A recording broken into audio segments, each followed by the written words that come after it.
De nombreuses études d'un psychologue américain ont montré qu'un seul trait de caractère pouvait prédire 80 voire 90% des divorces. Et dans cette vidéo, je veux te parler de ce fameux trait de caractère, mais aussi comment t'en prémunir pour que tu puisses avoir une relation durable, saine et équilibrée, que tu sois en couple ou que tu sois célibataire si tu cherches à avoir une relation dans le futur. Je m'appelle Thibaut, je suis coach en sexualité et aujourd'hui je voulais te parler de ce sujet parce que les divorces sont en grande augmentation, que ce soit dans les villes ou dans les campagnes. Et aujourd'hui il y a vraiment un problème, surtout pour les jeunes, de savoir qu'est-ce qu'une relation saine, qu'est-ce qu'une relation équilibrée et comment faire pour que si tu es avec une partenaire, si tu es avec une femme, eh bien tout se passe bien dans ta relation, que ce soit sexuellement, mais aussi émotionnellement et spirituellement. Et ce fameux trait de caractère qui peut prédire 80 à 90% des divorces, eh bien c'est le mépris. Ce mépris pouvait s'exprimer à la fois par les mots, c'est-à-dire des insultes, de la condescendance ou rabaisser sa partenaire, ou alors dans le langage corporel, c'est-à-dire que les personnes n'avaient pas de contact à travers leur regard ou tourner leur corps ou alors croiser les bras, baisser le regard et n'avaient pas un contact intime à travers le langage non verbal.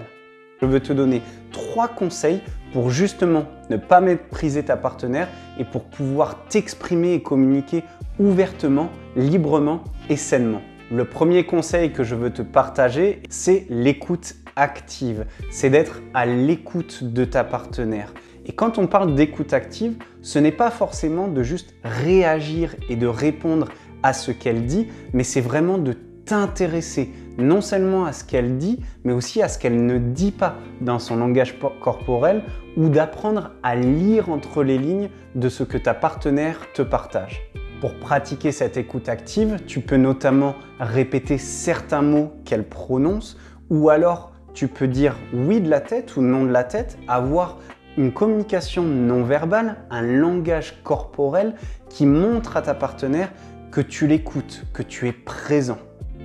Un gage aussi d'une communication claire, d'une communication ouverte, c'est d'avoir des regards, des échanges de regards avec ta partenaire pendant que vous discutez ensemble ou alors de te tourner vers elle. Car si elle te parle mais que tu regardes ailleurs ou que tu tournes ton corps, eh bien elle ne va pas se sentir pleinement écoutée. Elle ne va pas pleinement sentir que tu es présent pour elle et elle va pouvoir se sentir délaissée. Donc au contraire, si tu la regardes, si tu tournes ton corps vers elle, eh bien elle va sentir que tu es là pour elle, que tu l'écoutes et qu'elle peut vraiment communiquer ouvertement avec toi. D'ailleurs, qui dit communication ouverte et communication claire dit plus de confiance, donc plus d'intimité, donc plus de sexe dans la relation. Le deuxième conseil que je veux te partager, c'est d'être présent, c'est d'être vraiment à l'écoute et de ne pas faire plusieurs choses à la fois. Si tu sens que ta partenaire a envie de partager quelque chose d'important avec toi,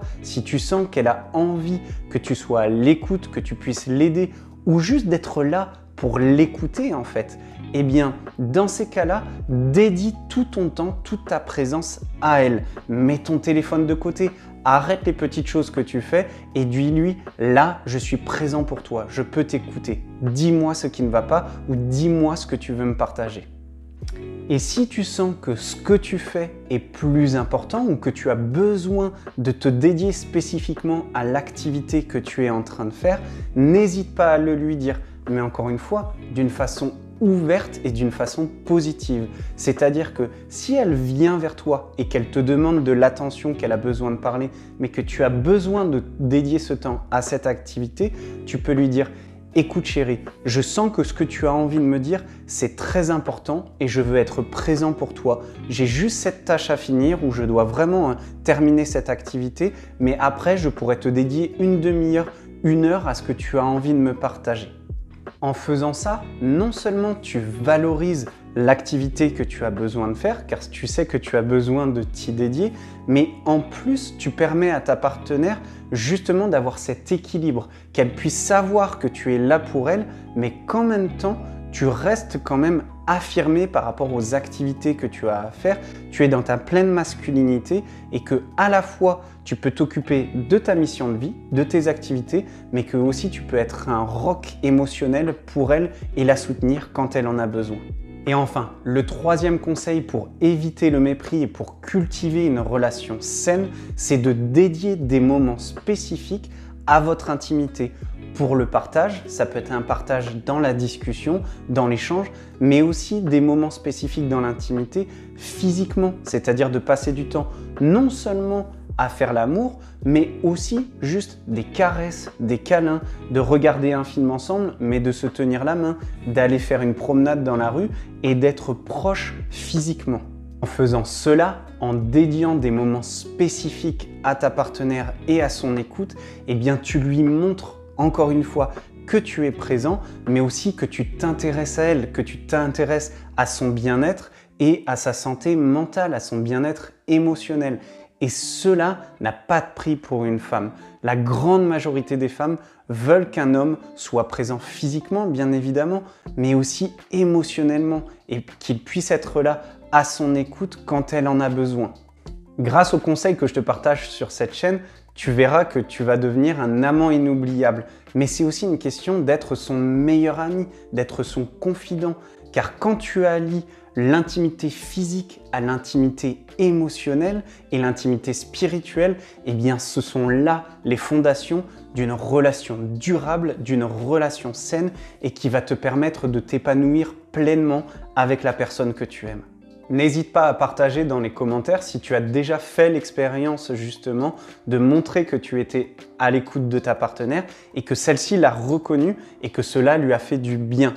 Aussi, si jamais tu veux apprendre des techniques et devenir un meilleur amant, tu peux retrouver tous les liens dans la description pour ton guide gratuit et pour ma formation complète pour apprendre à maîtriser ton excitation et ton éjaculation et devenir encore une fois un amant inoubliable. Je te remercie pour ton temps et pour ton attention aujourd'hui et je te retrouve dans les prochaines vidéos.